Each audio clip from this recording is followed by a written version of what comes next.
Welcome to Hero's Journey Physio Fitness. Our mission is to empower, inspire, and mentor people to reclaim their health and become self-reliant in their fitness. I'm your host, Dr. Cameron Hogue. Join with me as my co-host, Annabelle Rios. All right, Doc. We're going live in 3, 2, 1. Here we are. Let's go. Welcome, everybody. Thanks for tuning in to another episode of Hero's Journey Physio Fitness. You already know what we're going to say. Subscribe to the podcast. Do it. Annabelle, should they leave a comment? Yeah, leave a comment, like it. Most importantly, you gotta share it with people. Share this podcast. Let it share it with coworkers, family, friends. We are on all, even enemies. Even your enemies. Share it with your enemies. We are on YouTube. So I guess some people think YouTube is kind of like podcast related. They listen to their podcast on YouTube. Yeah, some people do. So we're on YouTube. Give it some love. We're on all major podcasting platforms.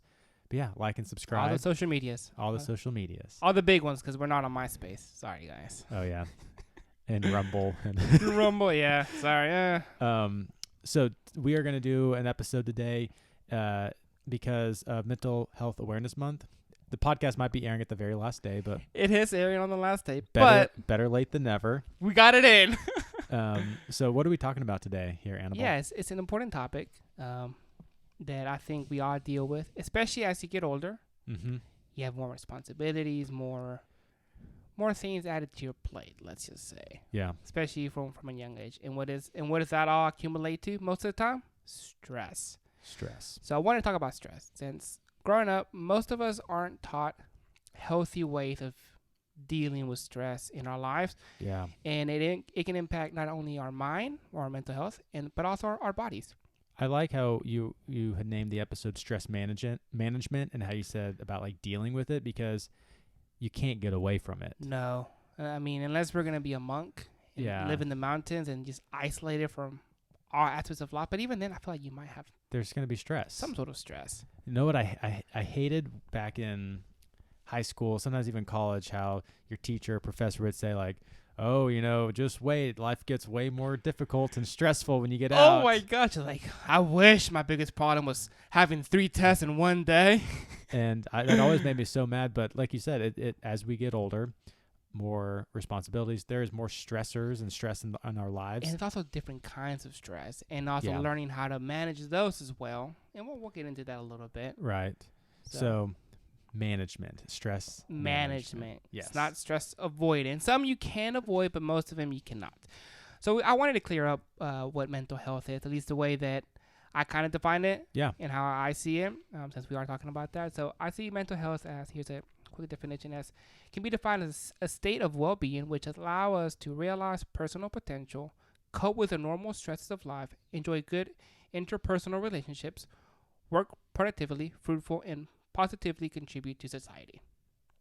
That's kind of how I see it. And the aim of today is to build psychological resilience.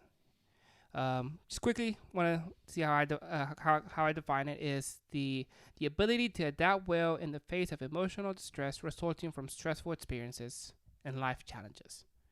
Gotcha. Give you a quick framework of what we're going to be working through. Yeah. Man, I like how, and I think I might be jumping the gun here. I'm sorry. It's okay. I like how you were saying psychological resilience. You can almost think of like mental toughness. Yeah. If you want to break that word down into mental toughness. And I do think that is, out of everything, gets way overlooked. Why do I need to do something to make me mentally tough? Like, that just sounds stupid. Why do I need to do something like that? Like, it's almost like people don't see their mind as a muscle, quote unquote, that you can like make stronger or more resilient, quote unquote, harder, so to speak. It's almost like overlooked. Like, I can just willpower through something, but if you don't train those muscles, you gotta train the mind. You gotta train them. Yeah, exactly. And I'll hold off. I know we're gonna talk about that later. So, but I just like psychological resilience, aka mental toughness. Yes, training your brain. And just, we want to clarify something before we get into this more in between stress. We're focusing on stress, not anxiety. Yes. And I think it needs to be cleared up.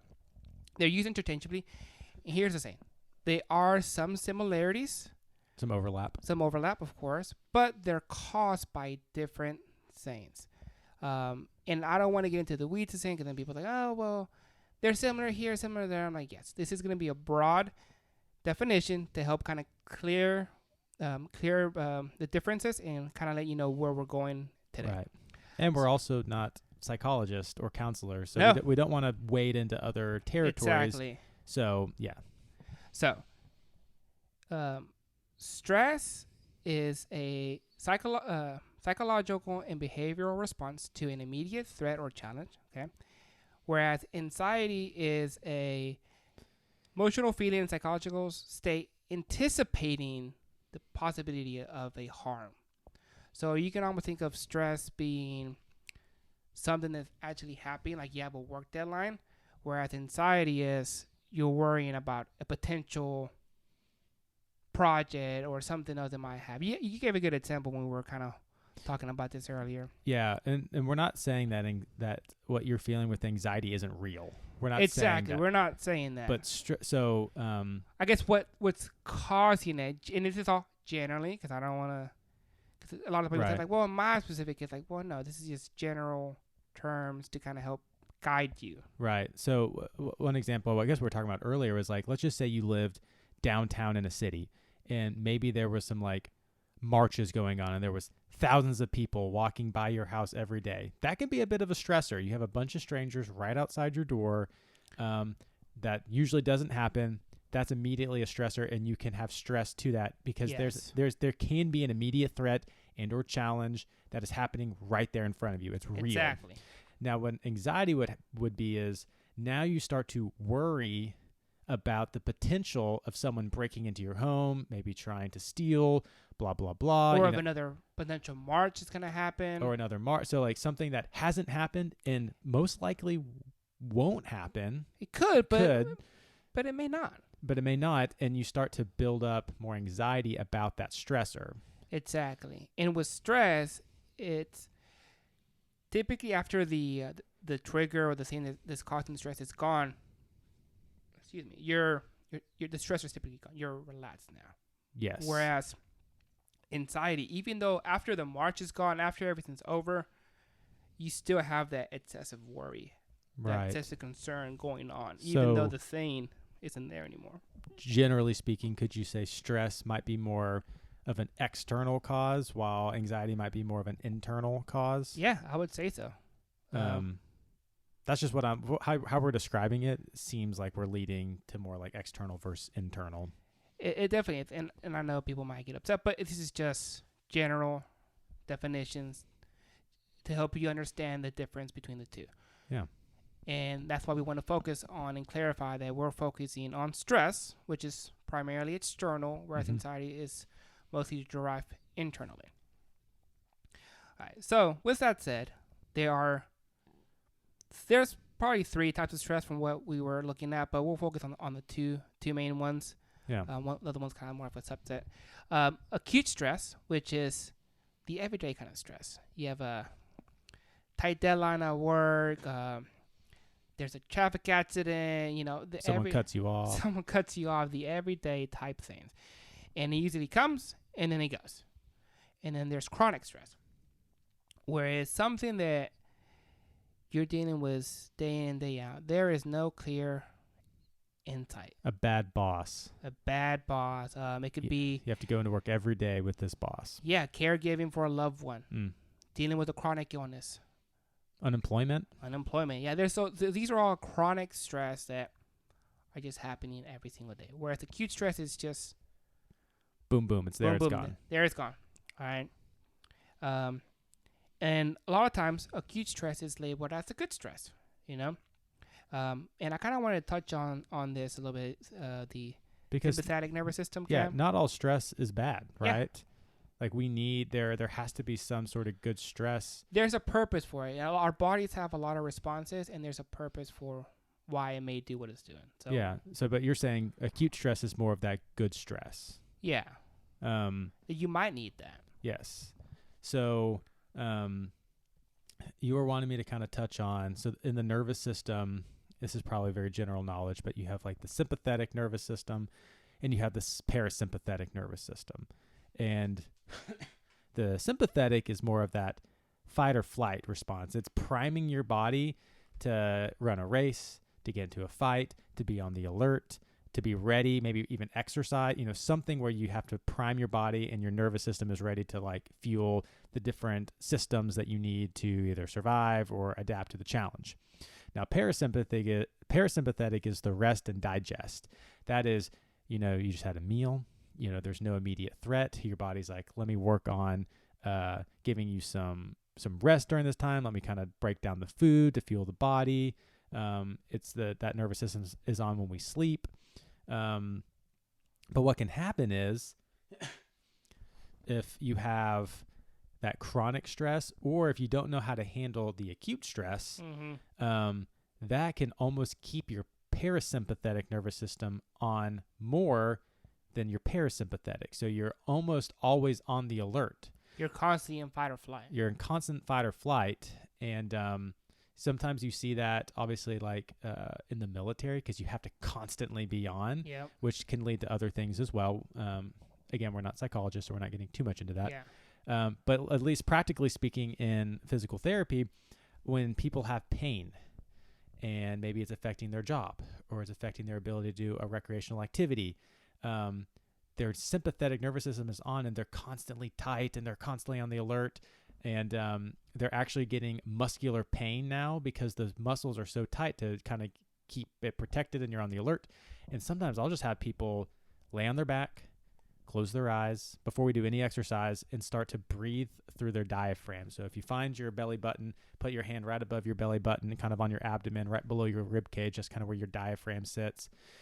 And if you take deep breaths in through that, try and relax your chest, try and relax your shoulders, because a lot of people will breathe through their chest and their shoulders, which turns on your turns on your sympathetic nervous system, because that's like, I got to like get immediate oxygen. I got to go right now. Yeah, you're on high alert. You're on high alert. So I'm trying to turn that off and breathe through their stomach to activate the parasympathetic, because pain, remember, so pain is also that response from the nervous system. So if your nervous system is on, you're going to perceive pain more highly than you would if the nervous system is more down regulated.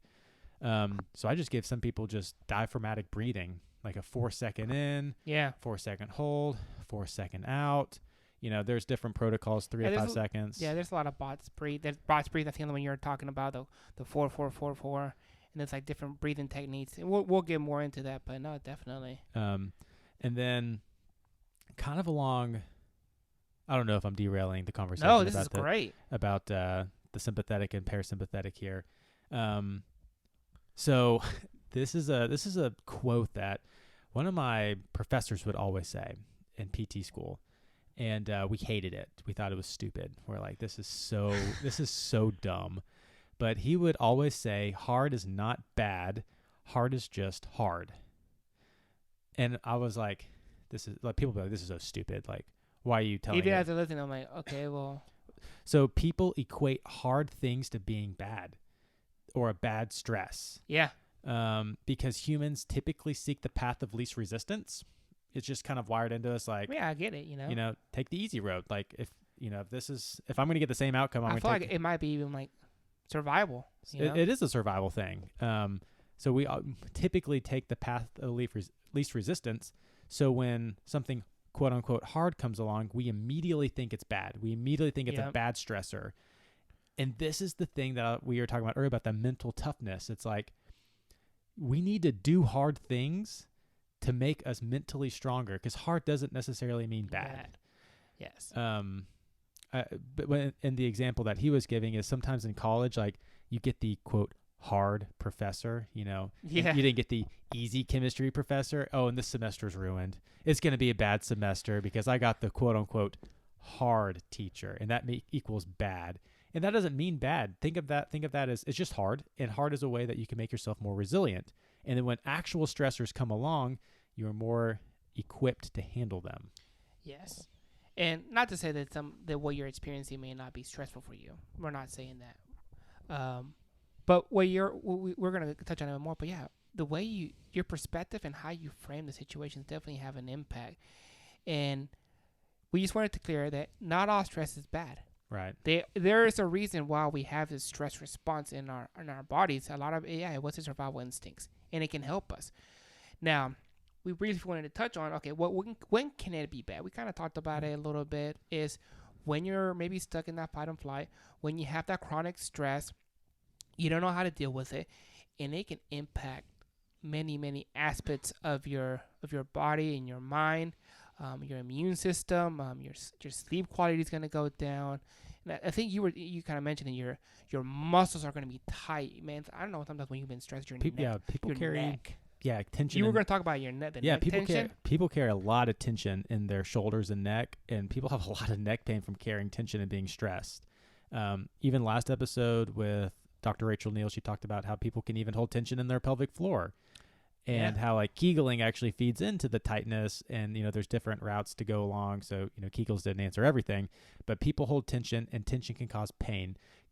A good example of this is I want everybody right now to pull, take your arm out, squeeze, like make a fist, and just hold and squeeze your fist, and hold it for as long as you can. What's going to happen? You're starting to get pain in your forearm. You're going to start to get pain in your palm. That's just from holding tension. You're squeezing and contracting that muscle. Same thing if you're holding stress. The muscles contract. They're on high alert to ready to go.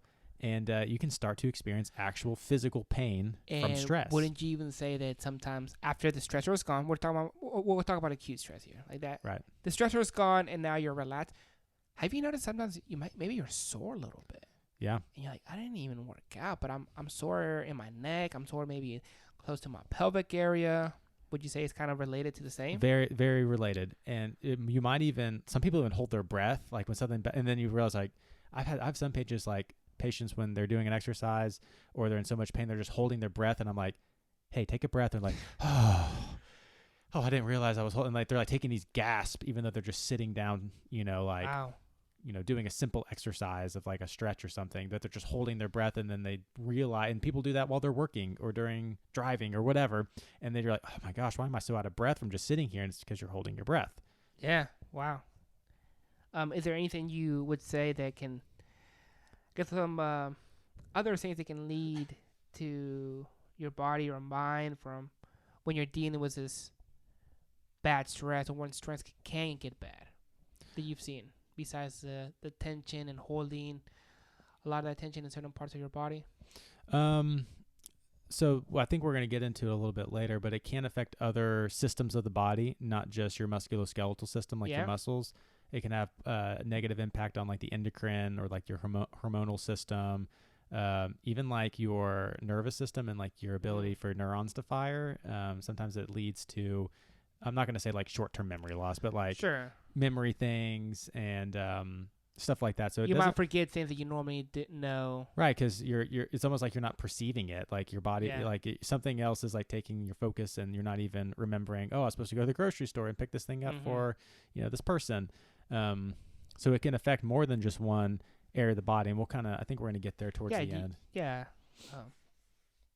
I guess, do you want to touch a little bit more on those? Yeah, let's look at that. So, obviously we talked about like the musculoskeletal system, a little bit about the respiratory, if you're holding your breath, and how that can obviously not bring blood through the body because, your heart, you're not breathing. So your lungs are what filters the blood and sends it back to the heart, and the heart to pump to the rest of the body. The immune system, because chronic stress can affect your immune system. Things like the flu or common cold can actually take longer to recover from if you're chronically stressed, because your immune system isn't firing on all cylinders. Because like when you have that stress, your body is sending the resources to that area and not to other areas of the body. So one system is like the immune system. You can even think about like the endocrine system, which is like a hormonal system, which can increase like cortisol, which is kind of like a stress hormone. Maybe even adrenaline if you still feel like you're in that fight or flight. Yeah. These are all kind of like short-term stuff, but they can even lead to other type of disorders, like chronic fatigue, potentially things with cardiac, like heart attack or stroke. But yeah, there's a bunch of different areas in the body that stress can affect. No, and I think that's good that we're clearing this up because I think more people understand how important stress, or I guess stress, the impact stress can make on your body. Or I forgot about this one. What about like your GI system, like your gut? Like anxiety Oh. and stress can affect like irritable bowel, like IBS, um, like inflammatory bowel disease, all these other things Mm-hmm. that is kind of caused by stress or anxiety that can like Yeah, upset your gut. and all I that just to be forgot. I said, forgot about that one. no, it's good. All that to be said is like we're more aware of what the causes of mental health and stress can do to your body. I think a lot of times, oh, it's just in your head, blah, blah, but it actually has a lot of physical consequences that a lot of the ones that we've covered, don't be scared of stress. It's not always bad. Right. It serves a purpose. Now we know when it can be bad. Okay. Yeah. But also, I want to touch on this real quick Yes. too. Say this. The positive stress can also be like a workout. Yes. Like you actually have to stress your body in order for your body to get stronger. So like that's like lifting weights. The next time you lift weights, you want to do a little bit heavier or a little bit more reps. You want to increase the quote unquote stress so that your body can adapt and respond and get stronger. Mm-hmm. I think we talked about the mental earlier about the positive stress, but positive stress can also be like building muscle or improving your cardiovascular endurance and all that kind of stuff. So sorry. No, and then I'm not advocating for this, but we've all had a little stress right before an exam, and you have to do something. And dude, I don't know what it is, but we've all been in that flow. You're a little bit on high stress, but man, you're knocking things out like crazy. Oh yeah, you're definitely on the alert. Maybe even a little diarrhea that morning too. Yeah, I mean, you're very just stressful days. you're in the zone. Not that I'm advocating for that, but there is some positives. Okay? Yes. All right. So we talked about some of the negative. We talked about the difference between stress and anxiety. Now we want to get into like, okay, so, all right, great guys, but how do we actually combat this? Yeah. And it's something that I think we all need to know. And I'm stressed because I don't know how to combat this. what do? Keep stressing. No, but I did want to clear up some things because maybe, obviously, we're not diagnosing anyone here. Right. But Right. maybe it's not stress. It could potentially be you might have a mental health condition. Right. That's going to be predisposing. How do you say predisposed? You're more Predisposed. Predisposed, yes, thank you, to stress. Yeah. Because of this. So it might be that. Could be burnout. Could be just to let you know. But we wanted to clear that up before we get into some other factors that could potentially be making you more susceptible to stress. Yeah. Some of them could be lifestyle factors. Good old lifestyle. Man. What are some things that affect? Yeah. So your some lifestyle? of the things that we were seeing, a big one is sleep. Oh yeah. We need to do an episode on sleep. The more that we've talked about, the more we see is like sleep is so important.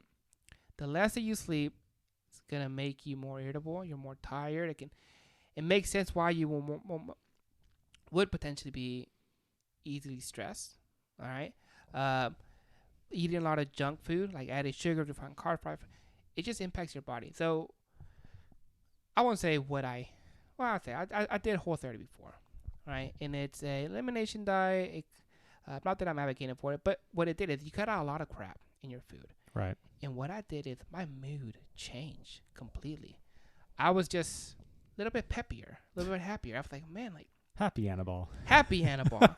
And it made me, I realized then, it's like, wow, what you eat, especially the SAD diet, the Standard American, it really impacts your mood, your behavior in so many different ways. We were trying to look up more of like the I don't know, biochemistry behind junk food and mood.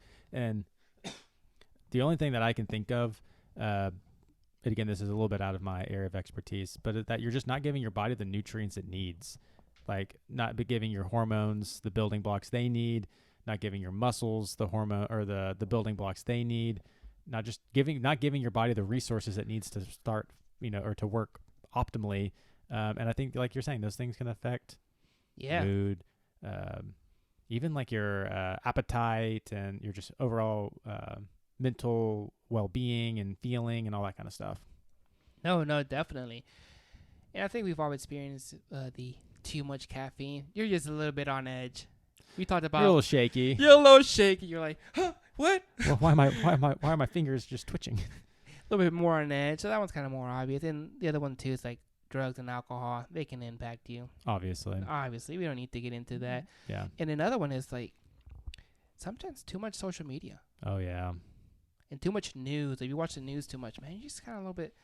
You start stressing and worrying about things a little bit too much. So maybe cut that out a little bit. We were talking in class the other day about like 40 years ago, like 20-year-olds were less stressed than 20-year-olds today. And like one thing we're saying was like, well, 20-year-olds today can know like what's happening on the other side of the world, and they can see all the despair, and they can see their friends that didn't invite them to things, and there was more anxiety and depression with 20-year-olds today than 20-year-olds. Ignorance is bliss. Sometimes ignorance is a little bit of bliss, Yeah. like you're saying. And I'm not saying you should have a head in the hole and not know what's going on around you either. So, but continue. sometimes all the social media, all the news is either painting a picture of despair.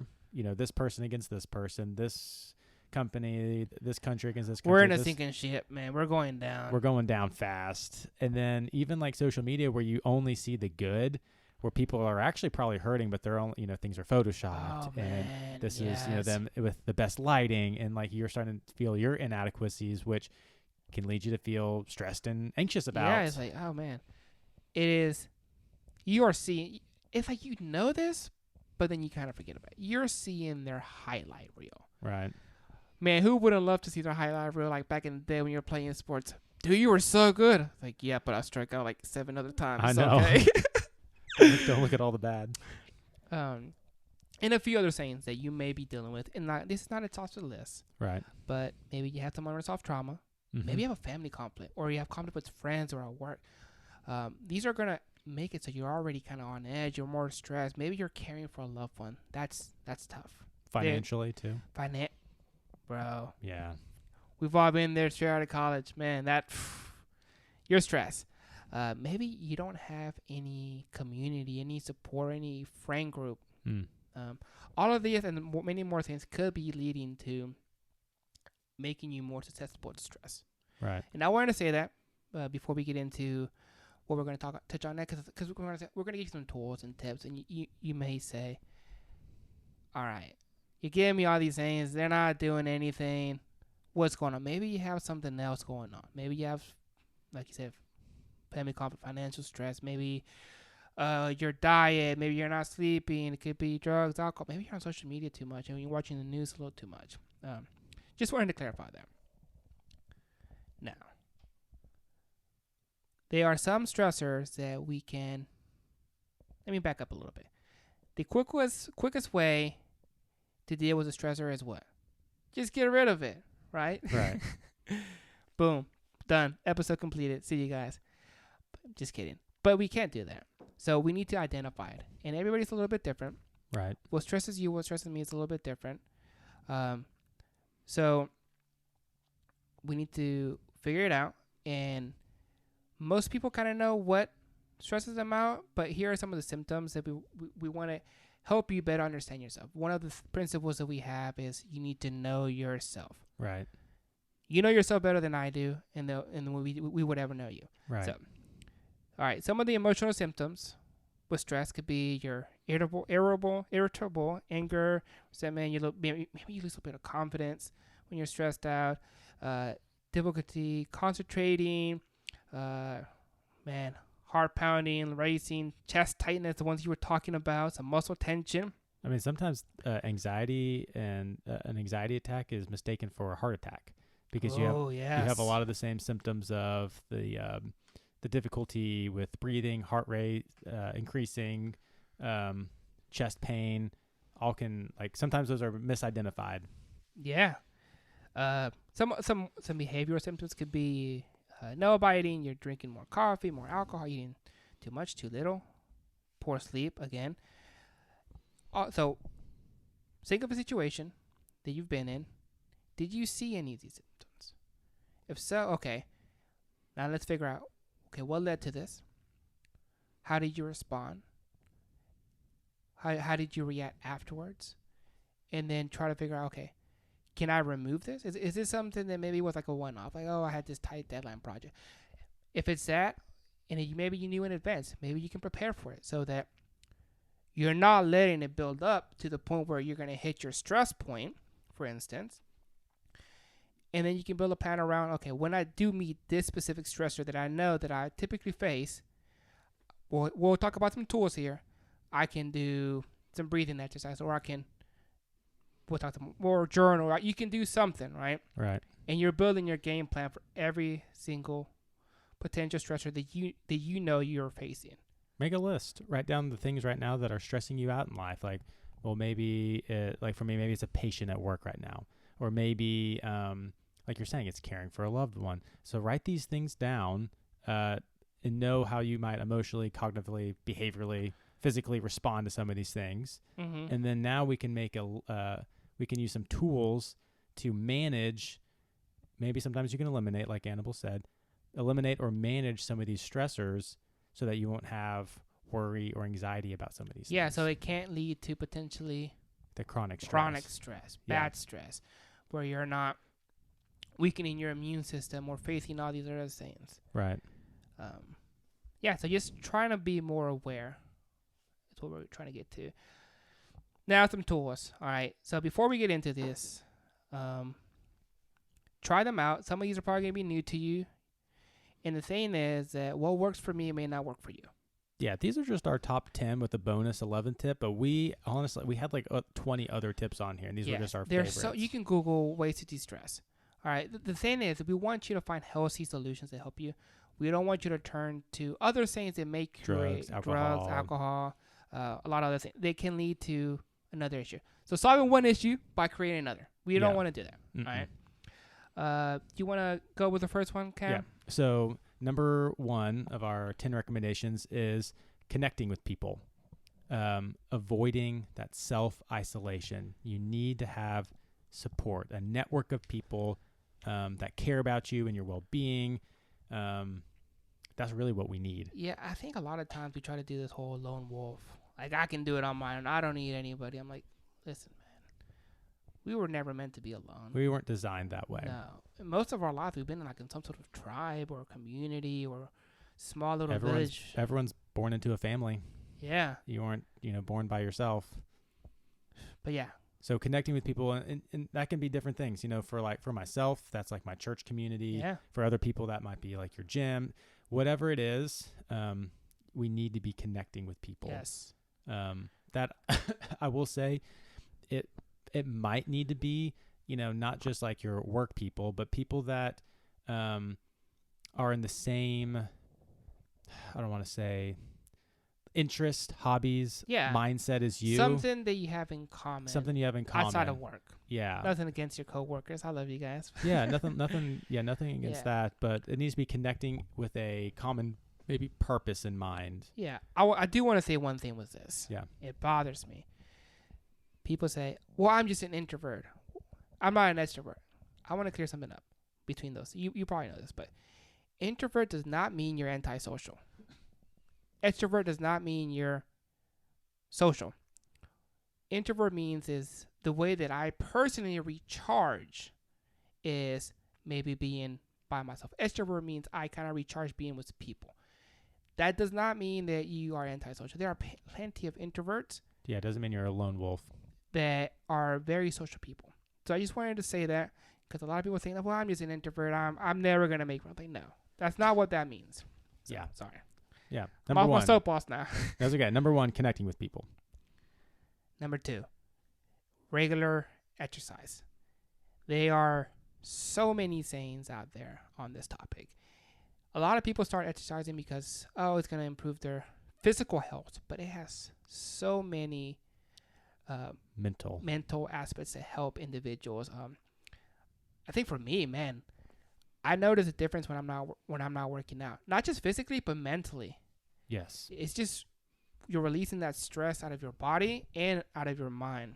Helps to regulate your hormones too, like a lot of the ones in your brain. Like there's good studies, at least on cardiovascular type of training, that it almost like levels the playing field of like serotonin and epinephrine and dopamine and all these different hormones in the brain and chemicals and all that stuff. So there is, I think I could be safe to say there's probably thousands of studies that say that exercise is great for your physical and mental health. We don't need to go through and list all of them, but I do want to say a few things on this. It doesn't mean you have to lift weights, because some people may say, oh, I don't like to lift weights. Okay. There is walking. Walking is great for you. It's a form of exercise. There is yoga. You can do some dancing. You can do sports. You can do, biking, running, biking. There's swimming, so many things. So many it doesn't have things. to be lifting weights, because some people say, oh, I don't like to lift weights. Okay. Go for a walk. Yeah. We'll convince you later on to lift some weights, but maybe now. We'll get you there. We'll get you. We're working on you. But yeah. So that's just move the body. Number 2. So number 3 is the practice of being still, the practice of meditation, the practice of prayer. Yeah, we don't know where you are spiritually, religiously, so we're not trying to push one on you. Yeah, push one, but overall, just the practice of stillness. Yeah. Whether that's just sitting somewhere and getting rid of all these distractions. Man, we live in a world where you're always connected, always on, just being still. Yeah. The practice of prayer for myself, I don't do it for stress relief, but it is a stress reliever. You know what I mean? Well, yeah, of course. And that has helped me out so much. So that's just personally one of my plugs on that topic. So like I said, you don't have to be spiritual, religious to try, what we just said, being still, meditation, prayer. Try them out. Another one that's one of my personal favorites. Some people hate it, but for me, it's journaling. And the way that looks like it's people saying that you need to sit down and it's almost like they're writing an essay. I need to properly think about what I'm going to write. No. Stop. Yeah. This is just, I'm old school, I like pen and paper. Some people like the computer. Yeah. Pick whatever you like. Is sitting down and just writing what's coming to mind. And sometimes you'll write a page. Sometimes I write 10 pages. But it's the act of writing that you're releasing everything out of your mind. Because a lot of times your mind's just stressing or it could be a little bit of anxiety. So a lot of things that we're saying that can help both, but we're specifically focused on stress. You're getting it all out of your head and into paper, and a lot of times it helps you process your thoughts, process your emotions, and what you're dealing with. Yeah. And then you also have like a visual too. Like, okay, I can see it now. Yeah. Yeah. I definitely went through a season of journaling and it was very beneficial. Definitely helpful. It was actually during physical therapy school, like the most stressful years of my life. That's a great one. Number 5, we kind of touched about it earlier, breathing. We can call it diaphragmatic breathing. Annabelle kind of brought up box breathing. But that's basically where you're breathing through your abdomen. You're not breathing through your chest. You're not breathing through your shoulders. You're not holding your breath. You're taking a slow inhale, a couple second hold, slow exhale. Again, turning on that parasympathetic nervous system, get things to kind of calm down. And it can definitely take away some of the feelings of anxiety and stress. Oh, it definitely helps. It's one of those deep belly breaths. And it's one of, like, let's say you're in the middle of something stressful. Boom, just step away for a second. Yeah, that one. So breathing is actually more of a mindfulness technique where you just have to think about it. I mean, same with, I guess, prayer, meditation, and all that kind of stuff too, where you're just becoming more mindful of your body and when you're starting to hold that tension and you're starting to feel that stress and you're starting to hold your breath, and then you just let it all out. Boom. That was number 5. Another one that is listening to music. A lot of people, now, everybody's going to be different on what kind of music they like, but it could be something relaxing. Some people like to put in maybe like some classical music. Little T-Swift. Little T-Swift. Something to help clear your mind, ease you a little bit. There's a lot of studies on music therapy out there, but for me, I like listening. Sometimes I'm trying to put some calming music. I'm not going to put any hard rock or some rap songs. It all depends on the vibe, but something that helps calm you down. Yeah. That was number 6. Number 7 is this is a big one. Reframing your perspective.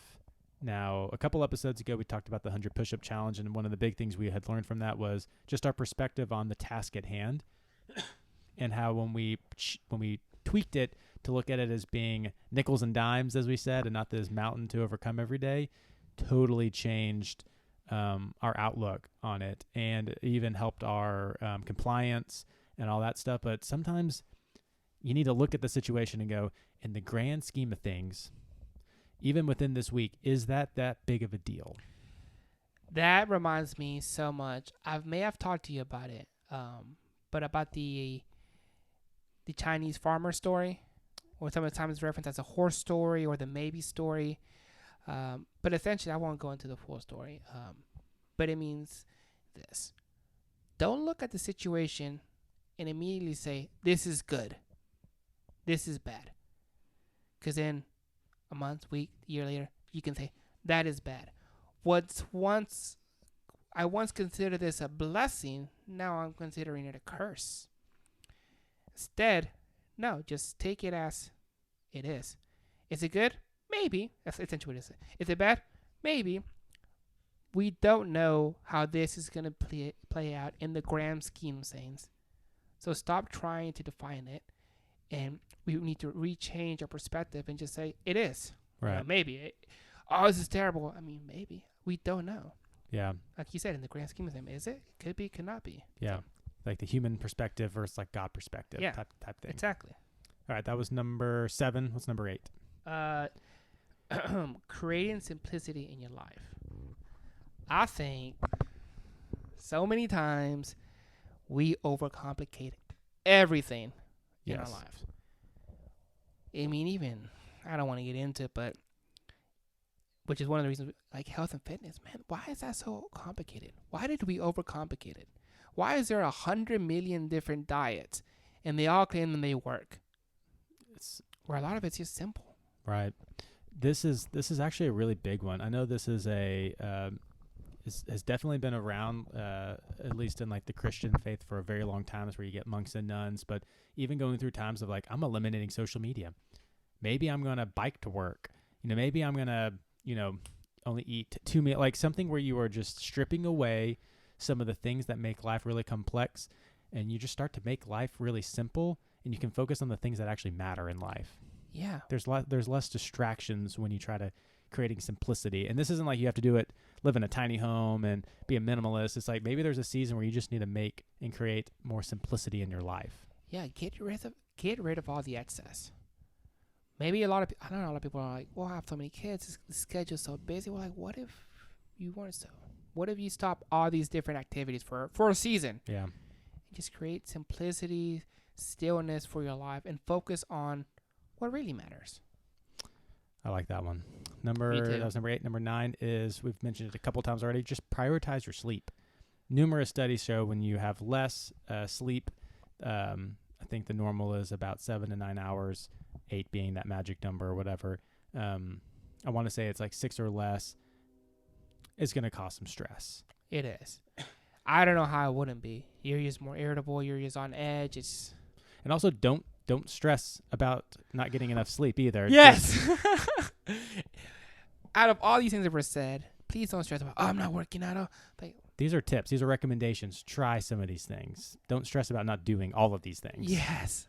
You got to find the ones that work for you. And don't stress about, like you said, I'm not doing things. No, you're missing the whole point. If you're stressing about not doing this, you missed the point. Right.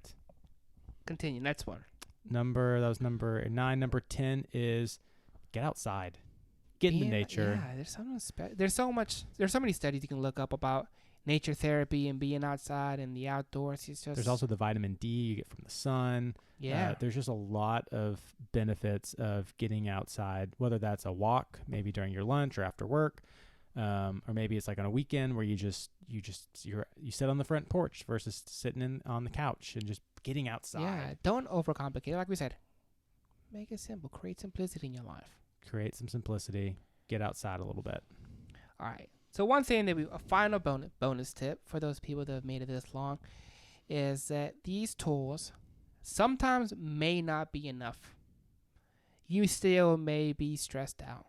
You still may be worrying. You still may be facing X, Y, and Z. That might be a sign that you need to get professional help.